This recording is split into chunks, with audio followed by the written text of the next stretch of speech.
வெண்பா லவ்டன் சேனல். என் சேனலை சப்ஸ்கிரைப் பண்ணவங்க எல்லாருக்கும் ரொம்ப ரொம்ப தேங்க்ஸ். புதுசாக பார்க்குறவங்களும் சப்ஸ்கிரைப் பண்ணி எனக்கு சப்போர்ட் பண்ணுங்கள். வாங்க வீடியோக்குள்ளே போகலாம். வெல்கம் டு வெண்பா லவ்டன் சேனல். இன்றைக்கி என்ன பார்க்க போகிறோம் அப்படின்னா, நம்மளுடைய கிச்சன் கிளீனிங் ஒர்க் தான். எப்போதுமே எனக்கு வீடியோஸ் இந்த புது வீடு வந்த பிறகு நிறைய பேர் கேட்டிருக்காங்க, கிச்சன் டூர் போடுங்க, ஹோம் டூர் போடுங்கன்னு சொல்லிட்டு. நானும் போடணும்னு சொல்லிட்டு ட்ரை பண்ணிட்டு தான் இருக்கேன். ஆனால் ஒரு சில நேரத்தில் லாங் வீடியோ எடுக்கிறதுக்கே கஷ்டமாகிடுது. இன்றைக்கி சரி கிளீனிங் ஒர்க்கோடு சேர்த்து நம்ம கொஞ்சம் ஒர்க்கெல்லாம் காட்டலாம், வீடோட கிச்சன் இதை காட்டலாம் அப்படிங்கிறது தான் இன்றைக்கி ஸ்டார்ட் பண்ணலான்னு சொல்லிட்டு வீடியோ எடுக்க ஸ்டார்ட் பண்ணிட்டேன். நம்ம என்னதான் கிச்சனை அப்பப்போ தொடச்சி விட்டாலும் அங்கங்கே அழுக்கு படைய தான் செய்யும். அந்த அழுக்கை நம்ம 1 மந்த்துக்கு ஒன்ஸ் ஏதாவது ஒரு நாள் டீப் க்ளீனிங் பண்ணால் தான் அதோடய டஸ்ட்டு அந்த அழுக்கெல்லாம் கொஞ்சம் க்ளீன் பண்ணால் பார்க்கவே கிச்சன் அழகாக இருக்கும்.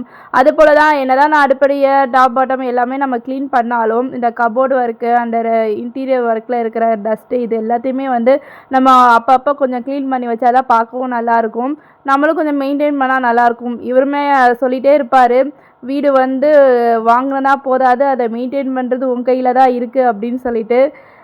வீடு வந்ததுலேருந்து நிறைய ஹெல்த் இஷ்யூஸ், ஏதாவது ஒரு பிரச்சனை, ஏதாவது ஒரு ப்ராப்ளம், நமக்கு அந்த வேலையை கண்டினியூஸாக பண்ணவே முடியாது. 1 மந்த்துக்கு ஒன்ஸு ஏதாவது ஒரு ஹெல்த் இஷ்யூஸ் வந்துடுது. முக்கியமாக கோல்டு வந்துகிட்டே இருக்குது, ஏன்னு தெரியல. ஒருவேளை தண்ணி மாறி இருக்கிறனாலயா என்னன்னு தெரியல. அடிக்கடி இது மாதிரி ஏதாவது வரனால லாங் வீடியோ எடுக்கணுங்கிறதே தோண மாட்டேங்குது. சரி இன்றைக்கி கொஞ்சமாவது ஏதாவது சின்னதாக ஒரு கிச்சன் டூர், அது டூர் மாதிரி கிடையாது, க்ளீனிங் ஒர்க்காவது பண்ணுறதை காட்டிக்கலாம், எப்படி நம்ம வீட்டை க்ளீன் பண்ணுறோம், கிச்சன் க்ளீனிங் ஒர்க்கு அப்படிங்கிறத தான் நான் ஸ்டார்ட் பண்ணியிருக்கேன். இது ஹாப்பி பிளானட்டில் கிச்சன் க்ளீனிங் தான் நான் யூஸ் பண்ணியிருக்கேன். அதை நம்ம ஸ்ப்ரே பண்ணிவிட்டு கொஞ்சம் நேரம் கழித்து நம்ம தொடச்சி விட்டாலே கொஞ்சம் நல்லாவே எனக்கு ரிசல்ட் கிடைக்கிது. ஃபஸ்ட்டு அந்த இடத்த சும்மா நார்மலாக ஒரு துணியை வச்சு ஃபுல்லாக தொடச்சி விட்டுட்டேன். அதுக்கப்புறம் அந்த ஸ்ப்ரே அடித்து விட்ட பிறகு கொஞ்சம் நேரம் கழித்து நான் அதை ரப் பண்ணி விட்ட பிறகு அந்த இடமே கொஞ்சம் நல்லா அழகாக க்ளீன் ஆகிருச்சு. இது போல் தான் நான் க்ளீன் பண்ண ஸ்டார்ட் பண்ணியிருக்கேன். முன்னாடிலாம் என்ன பண்ணுவோம், லிக்யூடு எதுவுமே கிடைக்காத போது ஏதாவது ஒரு இதை தேய்ச்சி அதை அழுக்கு அந்த எண்ணெய் பிசுப்பு போகிறதுக்கே நமக்கு கஷ்டமாக இருக்கும். இது எனக்கு வாங்கினதுலேருந்து கொஞ்சம் ஈஸியாக இருக்குது. இது ப்ரொமோஷன் வீடியோலாம் இல்லைங்க, அந்தளவுக்கு நம்ம சேனல் இன்னும் வளரல. நம்ம நான் யூஸ் பண்ணுறதை உங்ககிட்ட ஷேர் பண்ணுறேன், அவ்வளோதான். இது எனக்கு யூடியூப்பில் பார்த்துட்டு தான் நான் ரீல்ஸில் வரதை வச்சு தான் நான் யூஸ் பண்ண ஆரம்பித்தேன். சரி வாங்கி தான் பார்ப்போமே அப்படின்னு சொல்லிட்டு எனக்கு அது ஓகேவாக இருக்குது. அதனால் நான் அதே வச்சு நான் யூஸ் பண்ண ஆரம்பிச்சிட்டேன். ஃபஸ்ட்டு ஃப்ரண்ட்லேயே நம்ம கிச்சனுக்கு என்ட்ரி ஆனோனையே நமக்கு அந்த கார்னரில் மிக்சியும் அதுக்கப்புறம் ஒரு ஆயில் உப்பு டப்பா வைக்கிறதுக்கு ஒரு சின்ன ரேக்கும் வச்சுருப்பேன். அதுக்கு மேலே கபோர்டோடைய கீழே ஒரு சின்னதாக ஒரு ரேக் இருக்கும். அதில் சின்ன சின்ன பொருள்லாம் டப்பாவில் போட்டு வைக்கிறது. அது ஃபஸ்ட்டு நம்ம ஒவ்வொன்றா நம்ம எடுத்து க்ளீன் பண்ணி வச்சா ஈஸியாக இருக்கும் அப்படிங்கிறதுக்காக ஸ்டெப் பை ஸ்டெப்பாக மேலேருந்து கீழே வரையும் நான் க்ளீன் பண்ண ஆரம்பித்தேன். மேலே ஃபஸ்ட்டு க்ளீன் பண்ணிவிட்டு அதுக்கப்புறம் அந்த ரேக்கை க்ளீன் பண்ணிவிட்டு அதுக்கப்புறம் கவுண்டர் டாப்பை மேலே க்ளீன் பண்ண ஆரம்பித்தேன். அப்புறம் மிக்ஸி நம்ம அப்பப்போ தொடச்சி வச்சதான் உண்டு. நானும் அடிக்கடி க்ளீன் பண்ணுற ஆள்லாம் கிடையாது. நமக்கும் ஒரு நேரம் வரணும், அந்த மாதிரி நேரத்தில் நம்மளும் க்ளீன் பண்ணுறது. ஏன்னா எல்லா டைமும் நமக்கும் ஏதாவது ஒரு டயர்னஸ் வரும், ஹெல்த் இஷ்யூஸ் வரும், நமக்கு வயசாகுதில்ல, அந்த மாதிரி தான். ஆனால் அப்பப்போ நம்ம ஏதாவது ஒரு ஒர்க்கை நம்ம செஞ்சு வச்சிட்டோம் அப்படின்னா நமக்கே கிடைக்கும் பாருங்க ஒரு ஃபீலு, அப்பாடா இன்றைக்கி கிச்சன் க்ளீன் பண்ணிட்டோம், அப்பாடா இன்றைக்கி ஹாலை க்ளீன் பண்ணிட்டோம் அப்படிங்கிற மாதிரி ஒரு சில விஷயங்கள் நமக்கு செய்யும் போது அதில் ஒரு கிடைக்கிற ஹாப்பினஸே ஒரு தனி தான். ஏன்னா அதை க்ளீன் பண்ணிவிட்டு அந்த கிச்சனை பார்க்கும்போது அப்பா நம்ம கிச்சன் நல்லா இருக்கே அப்படிங்கிற ஒரு ஃபீல் நமக்குள்ளே வரும். நிறையா லேடிஸ்க்கு அது ஃபீல் ஆகும். ஏன்னா நம்ம ஒரு விஷயத்த செய்யணும்னு மனசில் போட்டுகிட்டே இருந்துட்டு அதை செஞ்சு முடித்த பிறகு அதை பார்த்துட்டு அது அழகாக இருக்குது அப்படின்னு யாராவது ஒரு கமெண்ட் சொல்லும் போது நல்லாயிருக்கும். ஏன்னா ஹஸ்பண்ட் நைட்டு சொன்னார், கிச்சன் டிஃப்ரெண்ட்டாக இருக்கே, க்ளீனிங் ஒர்க் நடந்திருக்கோ அப்படின்னாரு. ஸோ அது கேட்கும் போது கொஞ்சம் ஹாப்பியாக இருந்தது. ஏன்னா நம்ம வீடு நம்ம ஒரு சில விஷயங்களை பார்த்து செய்யணும் தான் நினைப்போம். ஆனால் நம்மளை மீறி நம்மளோட டயர்னஸ், ஹெல்த் இஷ்யூஸ், நமக்கு நெக்ஸ்ட் இருக்கிற வேலை இதெல்லாமே பார்க்கும் போது அதை நம்ம பெண்டிங் வச்சுட்டு செய்யும் போதே எப்படா செய்வோம் அப்படிங்கிறது மாதிரி தான் எனக்கு இருக்கும். ஏன்னா பொங்கல் அப்போயே நான் செய்யணும்னு நினச்சேன். பொங்கல் முடிஞ்சு செய்யறதுக்குள்ளே அதுக்கடுத்து எனக்கு அடிக்கடி சளி பிடிக்குது, ஏன்னே எனக்கு தெரியல. அதனாலே தண்ணியில் கை அதிகமாக வைக்கிற வேலையெல்லாம் செய்கிறதே ஸ்டாப் பண்ணிட்டேன். சரி ஃபஸ்ட்டு கொஞ்சம் கொஞ்சமாக நம்ம செய்வோம், எல்லாத்தையும் ஒட்டுமொத்தமாக செஞ்சால் தான் நமக்கு உடம்பு முடியாமல் போகும். கொஞ்சம் கொஞ்சமாக பண்ணிட்டோமா ஈஸியாக இருக்குமே அப்படின்னு சொல்லிட்டு தான் செய்ய ஆரம்பித்தேன். ஃபஸ்ட்டு ரேக்கில் இருக்கிற எல்லாத்தையும் தொடச்சி கிழிச்சு அதில் இருக்க அழுக்கெல்லாம் எல்லாமே க்ளீன் பண்ணி முடிச்சாச்சு. நெக்ஸ்ட்டு வந்து சிம்மியில் வந்து ஆஃப் பண்ணிவிட்டு, எப்போவுமே சிம்மியை வந்து ஆனில் வந்து தயவுசெய்து செஞ்சு ஆன் பண்ணி க்ளீன் பண்ணிடாதீங்க. அதிலே இன்ஸ்ட்ரக்ஷன் இருக்கும், யூஸ் பண்ணுறவங்களுக்கு அது தெரியும்.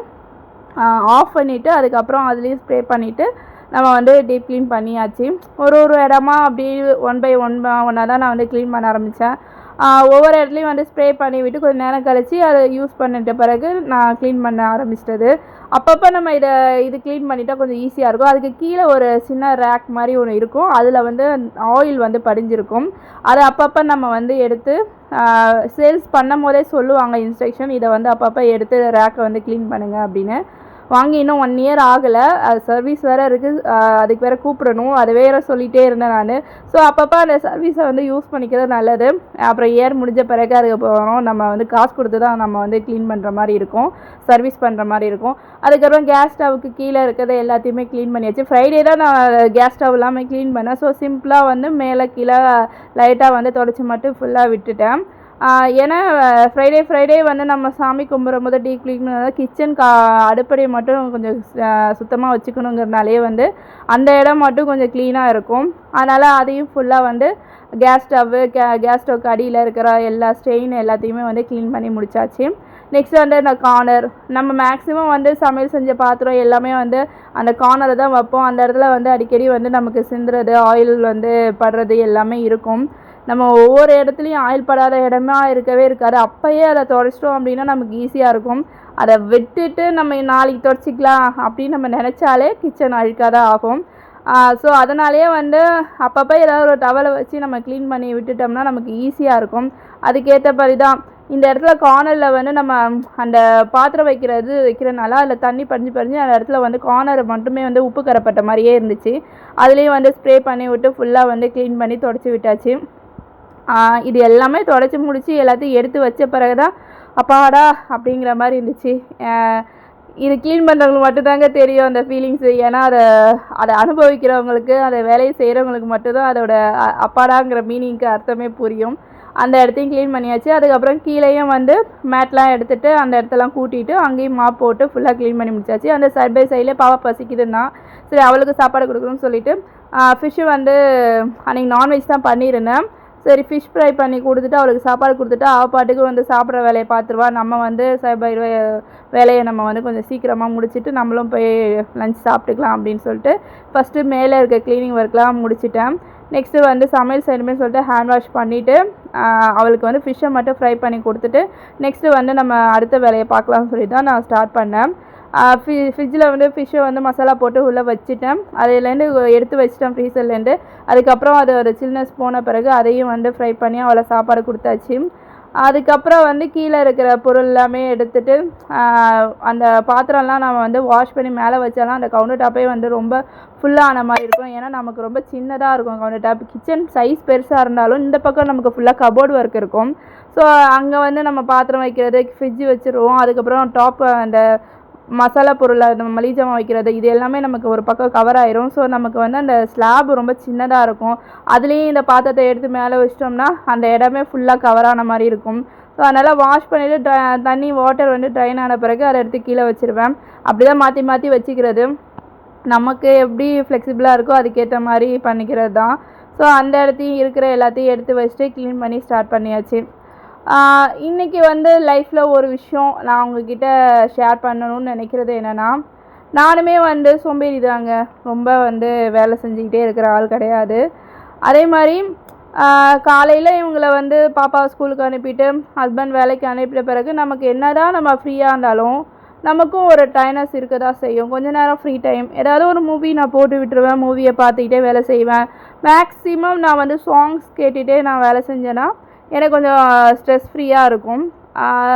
ரொம்ப வந்து ஒரு விஷயத்த வந்து போட்டு யோசித்து அதை பற்றி நம்ம நினைக்கிறதுலே நான் வந்து பெரிய டயர்டாயிடுவேன்.